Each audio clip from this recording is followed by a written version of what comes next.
Hey there, and welcome to Conversations Worth Your While, the podcast where we dig into ideas and insights to help you unleash what you were born to bring.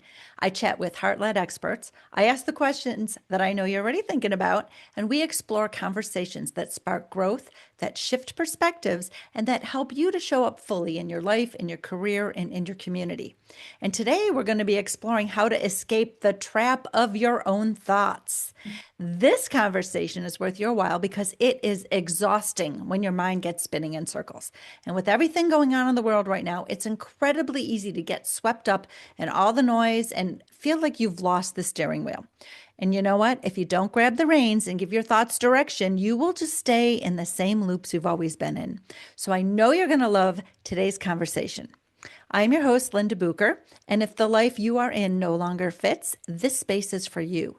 Because through my coaching and my podcast, I guide purpose-driven people to reconnect with who they really are and let go of what they've outgrown and to rediscover their gifts so you can create this life that feels aligned and deeply impactful. And if that sparks something within you, you can find me at lindabucher.com. Once again, today's topic of conversation is how to escape the trap of your own thoughts. And today I have the pleasure of being joined by Pollyanna Chavez. She is the co-founder of Next Level Pro Institute, and Pollyanna is making her own ripples in her unique way. Her institute and she help heart-centered practitioners to be more effective by teaching essential skills and techniques, some of which we're going to share with you today. So Pollyanna, hi there, and thank you so much for being with us today on Conversations Worth Your While. Thank you, Linda. I'm so excited to be here. It's awesome. I really appreciate it. So um, can you tell us a little bit more about what you do and who you serve? Yeah, so who I serve, I would love to start there, are, as you mentioned, heart-centered individuals, practitioners who want to make an impact in the world, want to help their clients, and for whatever reason, they are not getting the results they want. They may be, feeling a little unconfident. So that's who I serve. And what do I do is I provide this environment where they can actually learn skills that are going to make them more confident in their own skills and they can be more effective with their clients. Right. Okay, that's really wonderful. But today, instead of teaching practitioners, we're going to teach our audience a couple of really cool tools and techniques so that they can get out of the trap of their own thoughts. So Yes. this is gonna be great. Okay, so let's just start with talking about the trap of thoughts. So, golly, I know I had a time in my life where it was so hard to see the world any different than the place I was living from, which I'm going to name Victimville. That's was where I was living, in Victimville. And the thoughts were were all about feeling out of control. I was in this land of what I call hoping and waiting. That's what Victimville is, hoping for something or someone to change and waiting for it to happen. And the whole time feeling like um, I didn't have the power. So the thoughts in my head were someone needs to, or they should, or this shouldn't be happening, right? Really arguing with reality and believing that something outside of myself had to change for me to be happy. Yeah. And in other people or even myself, this year, for example, I had to go through the loss of two dear friends, and they both are animals, which for me is very important. And that affects your neurology because there's that loss. It is so easy to fall into the movie of the horrible things that can happen because now I'm alone or lonely or I don't have them anymore. And it's okay to feel nostalgia because we're missing them. And it's okay to acknowledge that. But when it becomes a trap is when you start making these movies that don't allow you to move forward. Mhm. And it's not what, the beloved ones wanted for you anyways, for example. So that's one type of thing, loss. That can be affecting the moving forward in your business, in your life. And I've seen that a lot. People going into depression, stop Mhm. eating, stop, sleeping because of this, even though they have other people around that could be helping them or that they are. Right. Yeah. So, yeah. And what else could help you or traps your thoughts is maybe past experiences. what we call traumas, right? Because we Yeah. are all who we are right now based on the experiences we had in the past. And sometimes they're not good experiences. And if these bad experiences from the past keep popping in front of you, they don't allow you to move forward. Yeah, I love that you say it's a movie. I remember so my late husband, not my current husband, my late husband, he died in his sleep suddenly. Um, my kids were little, like 3, 5, and 7. And it was a difficult marriage because he was an alcoholic, and I didn't know how to handle that or what to do. It was part of what kept me feeling like a victim. And when after he died, I had this crazy movie in my head. It kept so like I was grieving, but then the movie, I was trying to remember all the really good things, but the movie kept showing me the difficulties. And I would be like, oh my God, that's not what I want to remember about him. I want to remember all the good because he had so much good in him and he was a phenomenal dad. Um, and he was funny and he had a big heart and like there was so much good, but I couldn't see it because the only movie I could see in front was always like, and it was usually the alcoholism. It was like, then this happened. And then I had it. And then that, poor Linda, because look what he had done. And it was a really difficult place to be because that movie, I was like, how do I stop that from happening? So I love that you brought that up because sometimes we just feel like we're powerless to even change the narrative, but we're not, are we? No, we're not. And I'm so happy you talk about a movie as well, because turns out movies, you have a remote control. You Mhm. have the remote control. You can play at least pause. Yeah. Pause it. Okay, that's it. This is the little steps. It's not like, hey, let's get rid of this right away. We'll go by steps. Mhm. Okay, if it's a movie, let's pause it. Make it a frame picture, like a photograph, still like that. And then maybe drain the color away. Just make it black and white. And then, maybe it's a movie that's huge, probably. That's why it's affecting you so much. Shrink it to the size of something like this. Mhm. And then make it all white. Now make it all black. Make it all white, make it all black. And just doing that, just the shrinking, the pausing, all that, you're changing the structure of how you are encoding that memory in your mind. Mm. Guess what happens when you do this? It changes the way you feel. Mhm. And now you have control on it.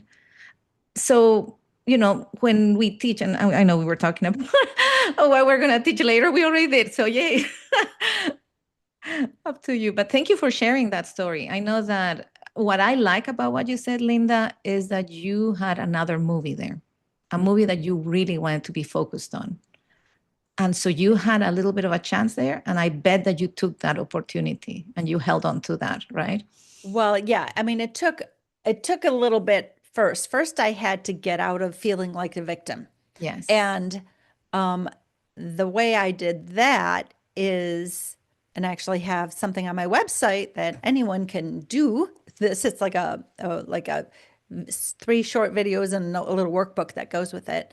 Um, and it's called Power Shift and turning circumstance into strength. So what I did is I had set a pretty powerful intention to like, I'm all done feeling like this victim. Like you have to get to your own personal rock bottom, whatever that is. I Yes. was like pissed off. Mine was angry. So I was like, I It's hate a this good one. feeling. Yeah. I really hated it. I knew some part of me must have known I was worthy of a better life, or else I wouldn't have been so pissed off. So I tell my clients that a lot. Like, if you're like angry, that's because there's a part of you that already knows you deserve more. Like you already know. Yes. So that's Yes. really good news. That's really, really good news. I love And that. so I had to get really like I set this intention and I didn't even know what I was doing back then. I was not a coach. I did not have all the tools I have today. Um, but I was like, that's it. I don't know what life I'm meant to be living, but it's not this one. Like I knew which one it wasn't. So by contrast, I set a very beautiful, powerful intention.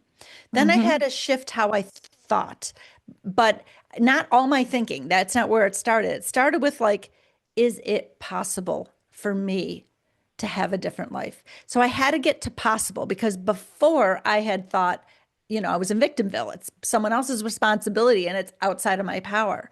So I had to be like, is it possible for me? to have a different, better feeling life? Yes or no? And how did I get to possible? I thought, well, has anyone ever done this? Like, can it be done? The answer was yes, it can be done. Okay. Do I know anyone who's ever done this? Like, oh, yes, I actually do. Well, if they did it, could I do it? Like, how did they do it? Could I do it? And once the answer got to yes, I could do it. Now I know it's possible. And there's something really magical that happens when you recognize something's possible for you. Your brain starts asking how. And how might I do this? And now it likes to solve puzzles. Brains are very smart. We can solve puzzles. Now we're thinking about how, or like listening to a podcast can be a really great how. People are going to be doing that today. So there's some other things that I did that were very powerful, but I couldn't do them until I got there. Once I got there, then I could rewrite my history I from the love that. hero's perspective Yes. instead of the victim's perspective. Because the victim says this happened to me, right? And that's that thinking, that movie, like, oh, look, that happened to me, and then that happened to me, and that happened to me. But the hero says, oh, when that happened, I did this. What did I do? So it focuses more on your action, what you did. When my husband died, I created a new normal for my children. Right? Like, that's what happened. I created a new normal.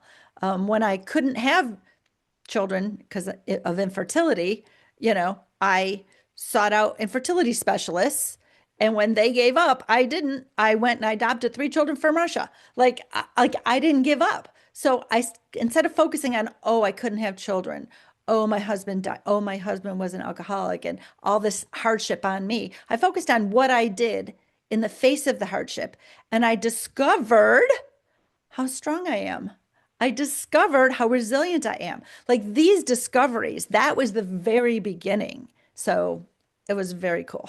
That is why you're such a great coach, Linda. Thank No, you. truly, because you were able to go beyond the stories that you were telling yourselves, right? I Mhm. mean, and that's the thing. Most of my clients, they get stuck on those stories. Yeah.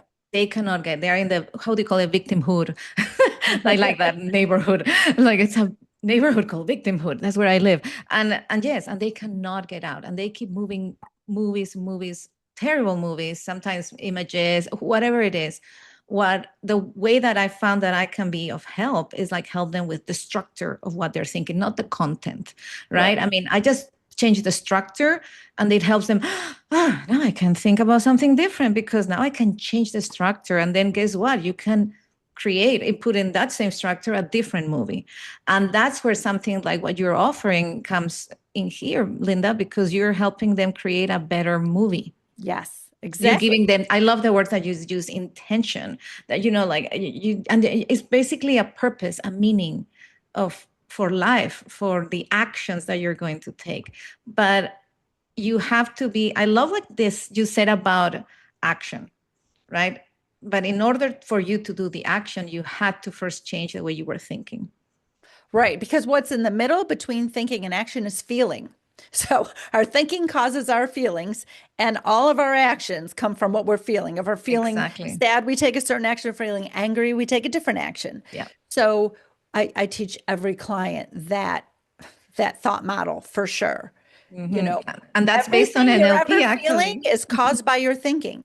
And you know Absolutely. what's such a beautiful, important thing to know about that is if you don't like the way you're feeling, only you have the power to change it because it's Yeah. caused by your thoughts, which means nobody can hurt you emotionally. Nobody. That's absolutely right. Isn't Yeah. it like so empowering to be like, oh, they can't actually hurt me. It's how I interpret what I think about the story I put on their action, their words, that's Hmm. making me feel this way. My thoughts make me feel. They don't make me feel. My thoughts make me feel. And Yeah. I think if somebody doesn't get anything else in the whole world out of any podcast episode I've ever done, like this is the thing. This is Yes. it. Your thoughts create your emotions, and your emotions create your actions, and your actions create your results. So if you don't like your results, or you don't like your actions, or you don't like your feelings, check your thinking. Okay, so the power went out. That happened. I don't even know exactly where we were in our conversation, but I love our conversation. So it doesn't matter where we are. We're just going to pick up. once again. Okay. So we're talking about the power of our thinking, getting, out of the trap of our own thinking. And I wanted to ask you, so I know you are also an expert in NLP. Can you tell Mhm. our audience what is NLP? Yeah, thank you. So it stands for Neuro Linguistic Programming. It was created by Richard Bandler and John Grinder in 1953.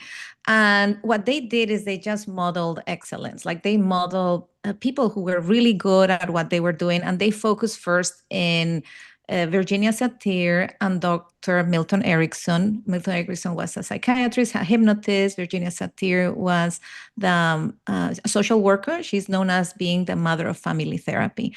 And they focus on these two because they could actually do change in their clients and their patients. So what they did is they just figured out how they were doing it, like it's like a mathematical model, and then they can take that information and guess what? Now they can teach it to others, and that's basically what they did for NLP. But um, any question on that?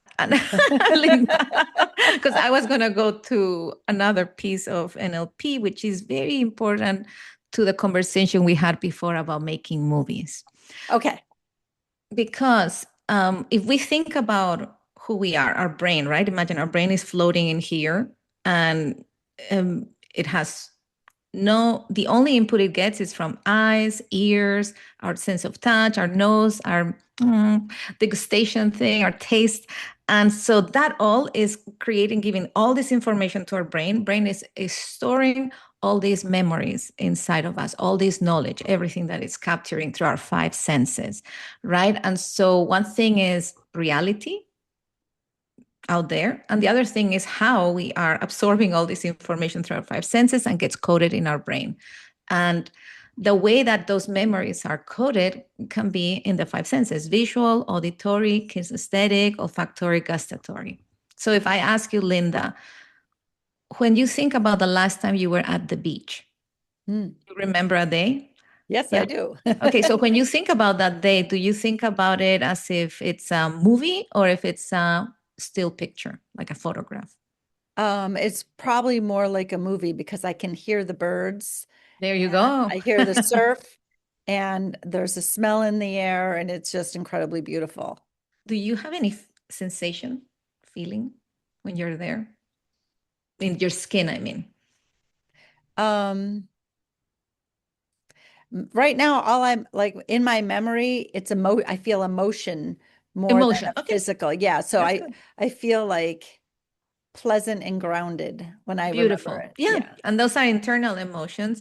And so the fact that you did not have in your memory physical sensation like the sun, the sand, the water, the coldness, and what stuff, that only means that you're a very insensitive person, Linda. No, I'm just joking. No, no, no. That Right. means that that's how your brain encoded that memory. That's Right, all. right. That's it. I And mean, it's it's interesting it encoded sounds, like first, really like, oh, the birds, the sound of the surf, yeah, then like the glistening of the water, like yeah. some sights, it's sounds and sights, but not like I'm under the umbrella, so I'm not really feeling the heat on my skin. So yeah, But interesting. that's okay. I mean, It's and like some what, people will yeah. remember it as as a photograph and maybe far away, and the way you describe it, you were in the I'm there. experience. Yeah, I'm You can there. see through your eyes, Yeah. right? And so you're like what we call associated. That's a cool one to be in. That's why it's a good, pleasant one. But what if you had a bad memory, and we won't go there, and you were associated with a bad memory? How would you feel? The same way I felt when that was happening. Exactly, Yeah. exactly. So, but if we were to take a bad memory and we were dissociated, so we can put it in something small like that, instead of being immersed in the story, we can put it here in, Right. this is not here, but anyway, something small like that. And you can see yourself here going through the experience, then the feeling changes. Right. Because you're right, the emotion changed. And we were talking about that right before the call. Remember? Oh, Yes, yeah, we yeah. were. Now I remember Yeah. we were talking That's what about. we were talking about. Yeah. Exactly. Yeah. How when we think about something, and this is something that NLP is something very important in NLP. That's what Dr. Bandler told us. He's like, if you there's only one thing you're going to remember is this: when you change the way you think, you change the way you feel, and therefore the things you're capable of doing, right? So that's and one of the things about NLP that I love is that its top value is freedom, Oh, yes. because That's this one way of my you get. top values. Exactly. That's why we're so aligned, because instead of being trapped in your thoughts and letting your brain run you, because it's trying to protect you, it's Right. trying to keep you in the familiarity of things, even though it's painful. Sometimes it's like the outside world is more nervous, more nerve-wracking. It's scary. We don't want to go there. Let's just stay here in our little cave where you are being abused or you're being suffering and stuff. And at least we know it, right? Yeah, And I was like, 100%. wait, that's not what I want. And then, but it doesn't let you out. But now this is about freedom. It's like, hey, okay, that thank you for doing that, little, brain, mind, whatever. You did good. I love you. You're part of me. You're part of who I am. You did this to protect me. But guess what? Maybe there's something different that we could do.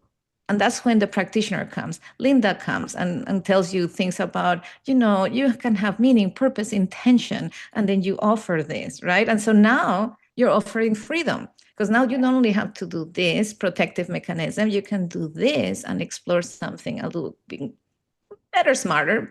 And now you give the mind and yourself a choice, like, hey, what do you want to do? You get to choose. Yeah. Virginia Satir, most of the time people are going to choose the right way, the way that's better for them. Yes. And so that's why you are a ripple maker that that is giving freedom to people, because you create those beautiful, shiny images of what they can possibly be, because they sometimes cannot see it because they're trapped on their thoughts. And you allow them Yes. to create new movies, new images, new experiences. And with NLP hypnosis, we actually allow them to associate with them. And when Right. they feel it, they're like, oh my gosh, this is something I can do. And then they can see themselves doing it. And when you can see yourself doing it, guess what? You cannot unsee it. Right. Right. Once you know. Yeah. One of the techniques that I love to share with people is just choosing their words a little differently, Mhm. especially because, you're mentioning the word freedom. So there's a couple words that people use all the time, and I used to use them all the time. Um, and they are can't and have to and should. Those three words, or those three phrases, or whatever. Can't, have to, and should. All of those make us feel very shackled, like we have zero power. And so they remind us, when we use those words, they remind us we are powerless. Now, when I chose to break out of Victimville, I'm like, I'm not going back. So one of the things I did is I said, I want to recognize and realize that I always have choice. I am not shackled. Sometimes you have to choose between a rock and a hard place, as they say, but you still get to choose. So when you say something like, I can't, you know, meet you tomorrow because I got to do X, Y, and Z, it's not that you can't, you're choosing X, Y, and Z.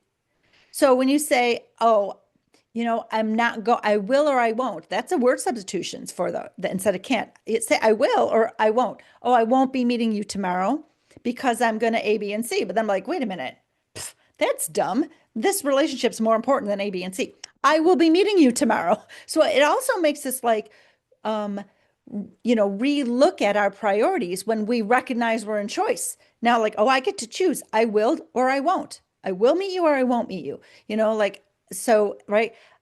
Another, like, so that, what did I say? Can't. Okay. Should. Right. Should. Oh, should, right? We're That's a all good one. I love that one. constantly shoulding all over ourselves, right? That's what we're doing. And, oh, I should call my sister. I should call my sister. And you don't do That it. makes me feel should. I call it the shame of should.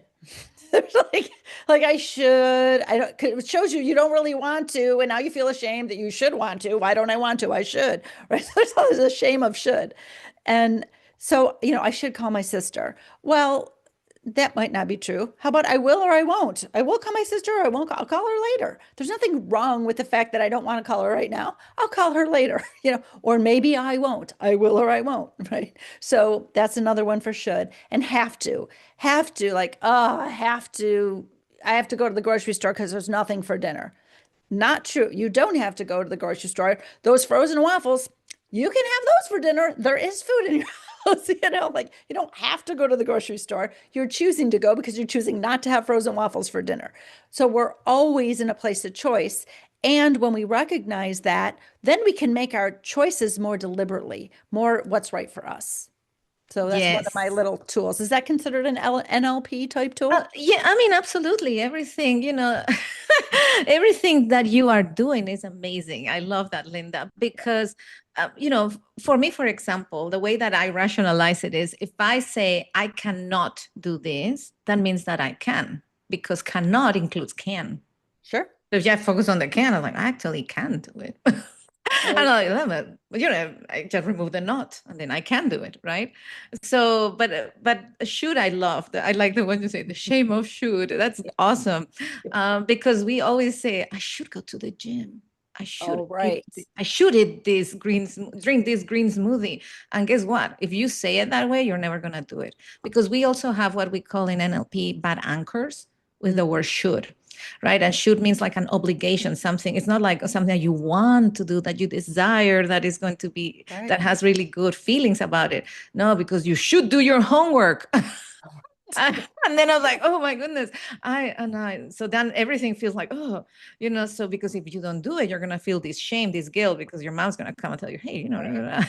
Yeah. So whatever, they're right? very shackling, all those words, Yeah. I put my wrist together, Yeah. Yeah. very Yeah. shackling. Like you have zero control, you have zero power. That's what they're telling our brain. And if you're already feeling that way, if you're already feeling trapped inside your thoughts, and that this type of language is just going to keep you there, it's going to keep you in the same cycles. So a Exactly. language shift is one of the ways to move out as well. Absolutely. Oh, yeah. Absolutely. I love that. Yeah. Yeah. So many tools. I mean, at the end of the day, everything starts with imagination. And I love how at the beginning you said how you looked around for examples of people that had done it before. Hmm. That is so smart, Linda. That's how I know you're such a great coach. No, because you're smart. I mean, many people don't do that, right? That's why they need your services, my services, other people's services, because that's when you see someone else doing it, knowing that you have the same neurology, you have the same capacity here in the body, everything. If they can do it, you can do it. That allows you to break that limit, that ceiling, right? Imagine it's a ceiling and you're like, I can't. But it's like, Right. wait, if that person did it, I can do it too, I can you do know? it. And Yeah. you see people breaking records, right? You see records of running, running or things Sure. like Yeah. that. And then like at the beginning, no one can run the 100 mile, no mile, no, 100 meter, the 100 meter dash. No one can do it under 10 seconds. It's biologically impossible. Doctors were saying that I until know. someone did it. And then Right. now that's standard, for Right. Olympics. So it took just one person to do that. So many times when I'm talking about imagination and you have a problem, a situation, and maybe you don't find an example out there, what if you are the example? Mm. What if the universe put you in this journey for Mm. you to be the one that breaks that pattern, that breaks the ceiling for someone else? I mean, maybe that's the purpose and meaning of why you are here right now. Hmm. Oh, And I that totally maybe, agree with that. yeah, I mean, because I mean, yes, if you have examples, awesome, beautiful, but just think about it. I don't know. So many times we think that the experience that we go through is we are the only ones going through this. And I believe, like in Ecclesiastes, they say there's nothing new under the sun. Right. I, but even if you think that you're the only one, then guess what? Maybe you are. So then you are breaking a ceiling for someone else. Hmm. Be that Yeah, example that's for true. someone else, for your children.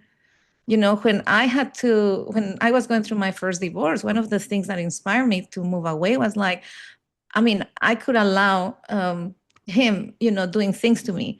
But when I thought about my daughter, I was like, wait a minute, I'm not going to allow her to grow in an environment where she sees a man treating a woman this way. Hmm. And Right. that was, I mean, maybe I didn't find the strength in me, but I could strength because I wanted to be an example for my daughter. Right. Yeah, that's a good place to start for some people because some people are not aware of just how worthy they are of something better. Yeah. And if you're not aware that you're worthy of something better, you can at least be aware of the example you're setting for your children. Yeah. And do it for them if you're not going to do it for yourself. I love for you to do it for yourself because that's even the better example for your children than doing it for someone else. However, if that's what it takes to get you started, then by all means. So, yeah. Well, And what I said Pollyanna, before, like little steps, like we meet, and I know you do this, you meet your client where they are, oh, yeah, so, and then choo, choo, choo, choo, choo. right. Take them places, so that's Exactly. Exactly. Yeah, that's really important because you and I know the big path. We know the whole path. We've taken the path. We've taken other people down the path hundreds of times, maybe thousands by now. I've taken people down this path. I know the path. But when I tell somebody the whole entire path, it's way too overwhelming and they say, I can't do that. So exactly. we start with one tiny, tiny little thing. I was talking with someone yesterday and yeah, like about making a step, like basically in self-love to feel better, to stop suffering. But I said the first step isn't making that step. The first step is discovering just just getting curious about why you haven't done it already. Just get Mhm. curious. Like there's some resistance. Okay. You don't have to move past the resistance. That's not the first step. The first step is getting curious without judgment. I wonder why I'm resisting that. And just to spend some time in it, really tiny, small step.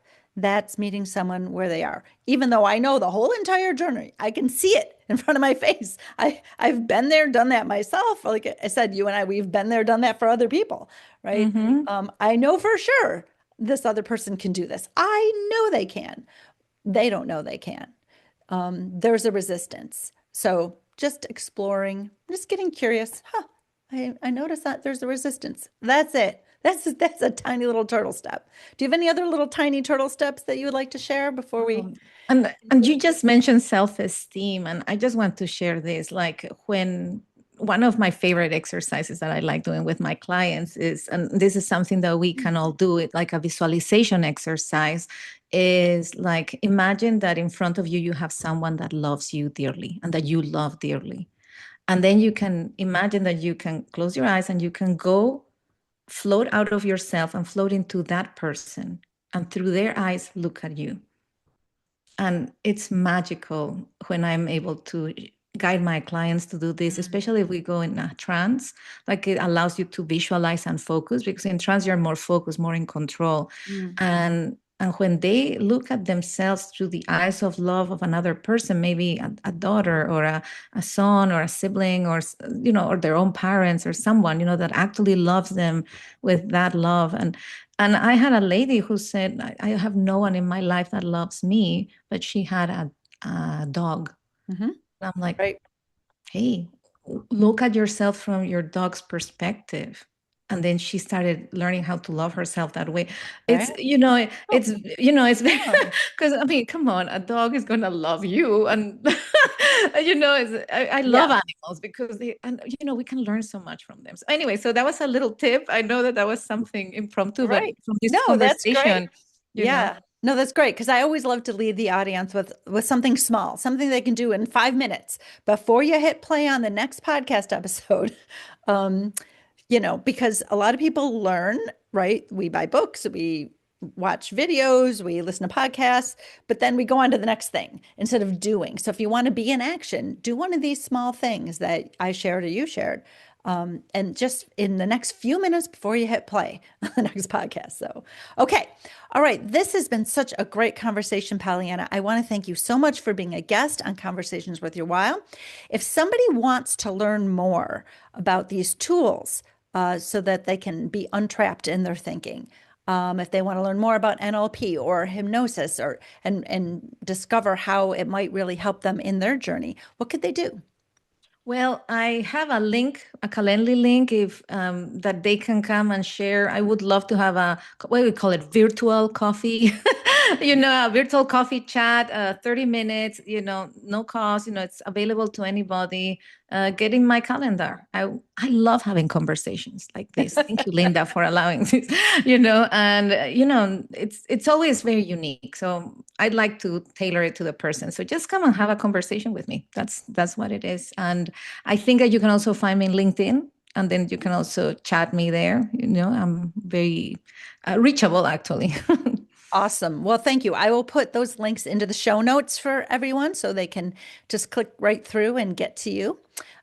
So yeah, awesome. Well, this has been such a great conversation. That is our show today. I'm Linda Bucher, guiding people to know their worth, to reconnect to their gifts, and create lives that are fully aligned and deeply impactful. And if you're sensing it's time to bring your life into deeper alignment, you can explore what that looks like at lindabucher.com. I should know my own name, lindabucher.com, where you'll find direction and clarity and a link to book man, I am tripping over my tongue today, a complimentary clarity chat with me. And if today's episode sparks something for you, like it, hit that little like button and, share it with someone who you think might be able to really benefit from it. And don't forget to subscribe so you don't miss what's happening next week, which will be another uplifting conversation designed to support your growth and expansion. So until next time, make sure that you've made this conversation worth your while by fueling the spark that it ignited.